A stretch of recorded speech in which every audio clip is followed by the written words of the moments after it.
Hello, this is Rob Lambert with AssetProtectionTraining.com. Today I'm going to be talking about fraudulent conveyancing. What is a fraudulent conveyance? Why you should avoid them, how you can avoid them, and I'm going to do it again at 30,000 feet. I think you should avoid fraudulent conveyance claims diligently, but you need to understand what you're avoiding. What is a fraudulent conveyance? I look at it as there's several different sets of laws, but when I take on a new client, and by the way, not one of my clients has ever had a problem with a fraudulent conveyance problem because we do it correctly. We watch the issue very carefully. I make sure they're represented by outstanding and respected attorneys if they're in the middle of litigation. It's the flakes that get in trouble with this. And I don't care whether you got 2 nickels to rub together or 2 million nickels to rub together, you're going to not engage in a fraudulent conveyance if you are following any of my advice. There's a couple of smell tests that I apply. The first is what I call the post-planning test. And this means that after you have completed your plan, you're comfortable that you've retained sufficient assets to more than meet your reasonably anticipated debts. Let me say that again. After the planning is over, you've reserved to yourself sufficient assets to more than meet your reasonably anticipated debts. Now, there's nothing about those assets being dollar bills sitting at Bank of America. One of my clients owns an oil field. It is so polluted that anybody who took that oil field would potentially be subject to many tens of millions of dollars to clean it up. So he leaves it unprotected. His creditors can take it if they want to. It really helps him get aggressive with his other planning. So make sure that you have enough money after the planning is over to meet your reasonably anticipated debts. And this includes income from your salary and your earnings and insurance and inheritance and anything else. Just make sure you haven't rendered yourself insolvent. That's not the goal of asset protection. The goal of asset protection is to give you some money to fall back on if the world falls apart. So take the post-planning test and apply it with the actual intent test. The actual intent goes back to the early rules regarding fraudulent conveyancing, the very first statutory rules, and I'm going to show them to you. In my first book, I have 3 books. In this first book, Asset Protection Trust, that was published by Matthew Bender, and this is an abridged version I'm looking at. There's a small section on what is the actual intent test. It's right here, it's page 11. So I'm going to go to page 11. And by the way, everybody who takes the in-depth courses gets this. The laws say, and I'm going to show you right here, every transfer with the, quote, actual intent to delay, hinder, or defraud creditors is subject to attack, even if the creditor is a future unanticipated creditor at the time of the transfer. And there are cases, and in footnote number 16 is In re Oberst, and that's just one of many now, that say that asset protection in and of itself is a valid business purpose. And it's fine to protect your creditors, but you do not want to do anything to show an actual intent to delay, defraud, or hinder creditors. And one of the things that they look for when you're analyzing this are what they call badges of fraud. Here on page 12 are a number of the badges of fraud, like the debtor removed or concealed assets, the transfer was of substantially all the debtor's assets, the transfer or an obligation was to an insider. This is a number of the badges of fraud. Here's 10 of them right here. The third point I wanted to make is that a good business purpose covers a multitude of sins.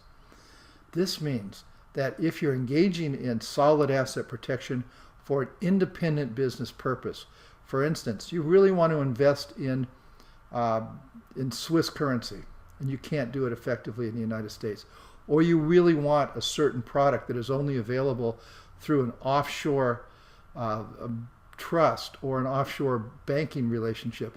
And there are many great investments that are not available to U.S. citizens and not available out of the United States, because really the promoters of most solid international investments often have decided that it's not worth it to deal with U.S. citizens, because that means they're dealing with the IRS, the SEC, the FTC, and the multitude of governmental bureaucratic organizations.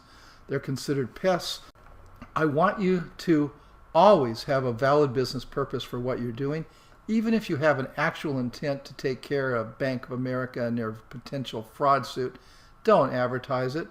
Make sure you haven't rendered yourself insolvent. And guys, look at number 5. Time cures all evils. Time cures all evils. Do your planning when the financial seas are calm. Do it well in advance of problems. If you do that, the statute of limitations on fraudulent conveyances will probably have passed before anything happens to you. The statute of limitations in most countries with decent laws is somewhere between 0 and 4 years. You can pick the shorter statutes. You can get it to 0 to 2 years very easily. And in the United States, 4 years will do you well almost everywhere, unless there's actual fraud. Avoid anything like that. You do not want to get in trouble.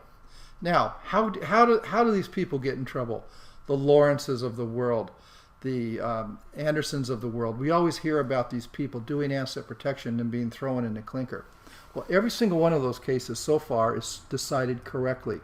In every single one of those cases, we had a bad person rendering himself insolvent, and rendering himself insolvent when he was completely aware of his obligations. The Andersons are crooks. They rendered themselves insolvent after their partner in some phony television marketing scam was actually indicted. They were told that they were subjects of the investigation, and then they hid all their money. They hid all their money in the Cook Islands, which is one of the reasons I don't go there very often, because the Cooks have managed to take every bad case in the books. And yes, asset protection works even when done for bad people at the wrong time. But I never want to be in the middle one. And how do they get in trouble? Well, you see number 4, criminal contempt. They got thrown in jail, not for doing asset protection, but for putting themselves in a position where they refused to comply with a judge's order, and the judge in each case made a determination that they were capable of complying. I've written about that exhaustively. You're going to get a lot of material on it, but the bottom line is you're not going to go to jail for contempt of court if you have no power to comply with a judge's order. A properly done asset protection plan renders you incapable of complying with a judge's order. But you don't want to do that the day before the judge's order comes down, or even when that's a reasonable probability. You want to do asset protection when the financial seas are calm. Jay Atkinson, a good friend of mine, invented the doctrine of disbelief, which is basically his way of saying if a judge doesn't believe that you've been dealing in good faith, and in fact you've rendered yourself incapable of complying with his order, meaning his order to return the funds, but he doesn't believe you're really incapable. He doesn't believe that when the financial seas are calm again, you can't get your money. And those judges will sometimes go against you. I've never had it happen because I don't take cases where people are engaging in fraudulent conveyances. You should not do it. There are other ways. Do your planning when the financial seas are calm, and you won't even be worrying about asset protection being classified as a fraudulent conveyance. It really is just taking care of your family. And do it when the financial seas are calm. And by the way, even if you've had that wake-up call, the lawsuit has been filed and somebody's making a $50,000 or $250,000 claim against you, don't get paralyzed. A simple lawsuit is not always the end of the world. A simple letter is not always the end of the world. As long as we retain sufficient assets to meet your reasonably anticipated debts, we almost always can come up with a good reason to engage in conduct which happens to have some asset protection flavor. It's a tightrope walk. It's a more expensive process, and it's not something I ever suggest you try to do on your own. And in this course, I'm giving you the tools to do asset protection on your own, but don't take this lightly. You can create significant trouble for yourself if you get cavalier. Remember, judges hate being disenfranchised, and that's what we're doing. And if you're going to disenfranchise them, you better do it with a smile, and you better be believable. Thank you very much, and there's more on this in later courses.